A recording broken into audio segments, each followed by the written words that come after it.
Moi, vous dire de quoi dans le studio, là? C'est du calibre. C'est du 2 calibre. Boilard. Première fois que ça m'arrive. 2 Boilard, Annie. C'est quelque chose. Annie. C'est Annie C'est Boilard. Annie. Mais tu parlais Isabelle, mais je sais pas comment le vivre. J'ai pas l'idée. Toi, tu peux pas te mêler. 2 Boilard pour le prix d'un. J'incantais les yeux. Je me disais, j'aimerais tout ça que mon Boilard apparaisse derrière. Tu t'asseoir ici? Ben non, je veux pas Ça te dérange pas? Que Boilard apparaisse derrière moi pour un cliché. Viens t'asseoir ici. Change de place. Ben oui, va t'asseoir dans le milieu. Annie Boilard de chez Réseau Annie RH qui est là aujourd'hui. Regarde ça, c'est ça. Regarde. Ben là, je te le marque. Juste en voulant dire que... Mais là, quelqu'un prend un cliché. Ben oui, on va prendre des photos sa tantôt. marque Boilard. Ouais, exactement. Hey, Annie, pas de farce. Tu viens souvent, tu nous parles, c'est toujours intéressant. Même, je t'entends des fois à Radio à Québec aussi, puis tout. Ça fait que là, on t'a demandé de venir parce qu'il y a une nouvelle qui est dans le soleil. C'est une serveuse à Québec qui a été congédiée par texto et elle obtient 11 000 en dédommagement. L'histoire est assez intéressante. Elle travaillait dans un bar que je connais à Charlebourg, le 447. Oui, encore une fois, une anecdote. Parce que quand j'étais étudiant, je travaillais à l'usine de pâte et papier dans Limoilou. Et on faisait des chiffres de 12 heures. Des fois, c'était de nuit, des fois, c'était de jour.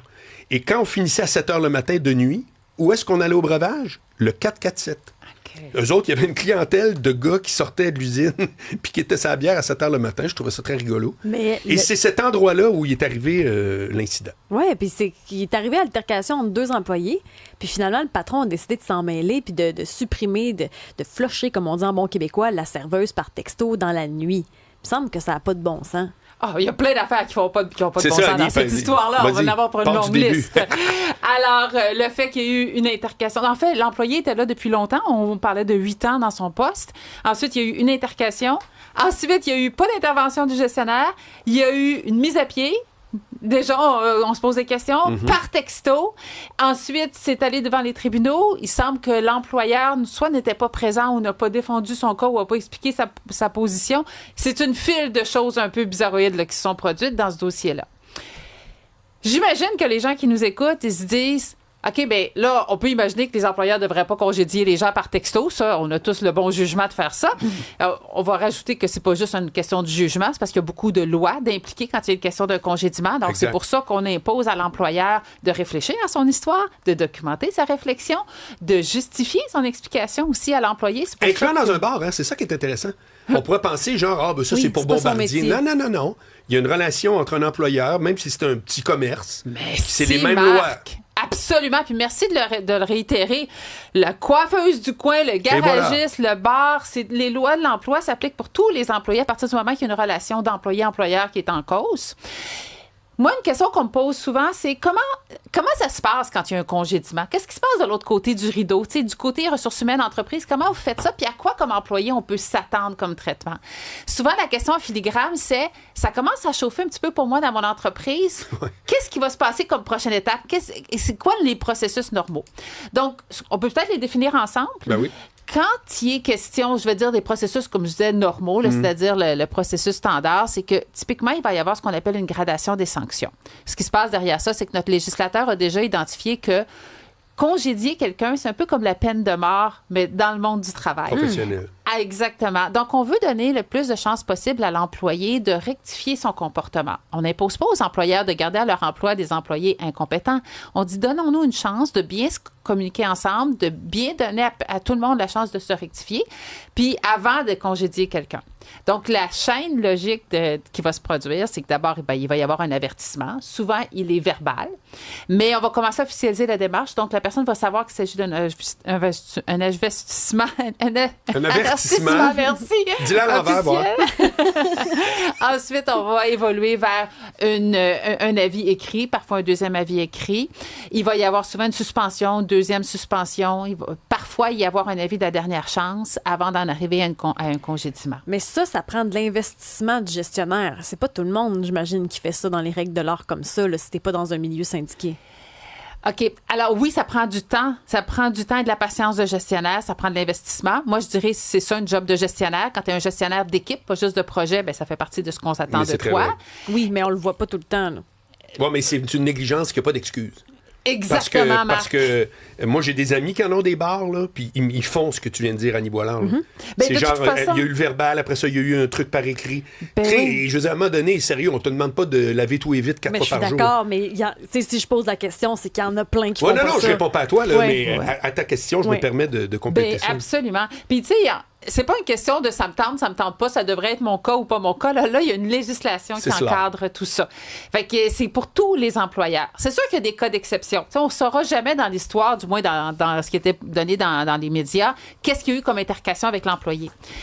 Il y a des cas d'exception à toute la procédure qu'on vient de discuter ensemble, notamment s'il y a un bris de confiance définitif. Ça va se passer s'il se passe quelque chose, je vais dire entre guillemets, de grave.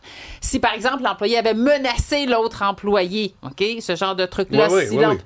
S'il y avait eu une attaque, là, bon, ben là, c'est sûr que là, on va dire... Non, la loi n'est pas faite pour te protéger comme employé en faisant n'importe quoi. Non, c'est ça. C'est pour le congédiement illégal. C'est ça. S'il y a un bris de confiance définitif qui est justifié, la loi, à ses propres définitions, va nous expliquer ce que c'est. Mais en général, à moins que quelqu'un fasse quelque chose, c'est comme s'il y a un vol de temps, un vol de matériel, s'il y a une menace. Moi, j'ai déjà vu, dans un vrai cas, une transaction de drogue dans le stationnement de l'entreprise. Là, on se parle de cas où il va y avoir un bris de confiance définitif, puis là, on ne passera pas à travers toute l'escalade dont on a parlé tantôt. Mais est-ce qu'on supprime comme ça un employé? Est-ce qu'on le congédie plus par texto qu'avant? Est-ce que ça se fait? Parce que là, c'est un cas, mais est-ce qu'il y en a plusieurs des cas qui sont répertoriés? Isabelle, j'adore tes questions. J'espère que non. C'est la pratique, on va vouloir documenter cette démarche-là parce que, justement, comme il est arrivé dans ce cas-là, si c'est un congédiement illégal, ça peut se retrouver devant les tribunaux. Il faut documenter la réflexion puis documenter le document. Fait que je vois pas comment quelqu'un va documenter. C'est long, là, une lettre de congédiement. On va pas faire ça dans un texto. Moi, je regarde ça, puis elle, c'est une, entre guillemets, vraie employée. Moi, je pense aux travailleurs autonomes. Il y en a plein, là, qui sont pas protégés par les réglementations. Je me dis, c'est sûr qu'il y en a plein qui ont dû vivre cette affaire-là d'être congédiés par texto. C'est clair. C'est ça. C'est déjà un très gros signe, là. Quelqu'un qui est congédié par texto, ça vaut la peine de faire un appel probablement à la CNESST puis de voir qu'est-ce qu'il y en a pour consulter. D'ailleurs, dis-le, c'est quoi? Pour quelqu'un qui nous écoute, qui dit, hey, là, mon employeur, il part en couille, là. Qu'est-ce qu'il faut faire? T'appelles où? Bon, alors les normes du travail, on peut avoir un deuxième avis. C'est sûr que là, vous vous sentez avancer avec prudence. On se souvient, il y a environ 6 mois, les médias titraient le fait qu'un appel sur 3 à la CNESST était resté en plan. Puis il y a probablement un effet de mode là-dedans. C'est-à-dire que moi, je vois beaucoup de jeunes employés, aussitôt qu'il y a une fin d'emploi, ils appellent puis ils déposent une plainte. Comme pour être sûr qu'ils n'ont pas laissé d'argent sur la table. Puis, tu sais, j'en appelle au jugement. Là. C'est pas toutes les fins d'emploi qui sont illégales. On ne veut pas embourber le système. Mais à partir du moment où il y a des choses qui sont vraiment particulières, uniques, là, un congédiement par un texto, un manque d'avis. Tu sais, quelqu'un qui se dit, moi, je l'ai pas vu venir, je comprends pas ce qui s'est passé. Gros point d'interrogation. Ça vaut la peine de contacter les autorités. Dernière affaire, dans l'article du Soleil, et je veux t'entendre là-dessus, à la suite du congédiement, parce qu'elle a eu 5 000 à titre d'indemnité pour perte salariale, puis 5 000 balles en dommages moraux. Je te lis ce qu'il y a dans l'article. À la suite du congédiement, la serveuse a éprouvé de la tristesse, de la colère, ainsi qu'un profond sentiment de dévalorisation et de remise en question égale 5 000 piastres. Là, c'est pas un peu tiré par les cheveux? Oui.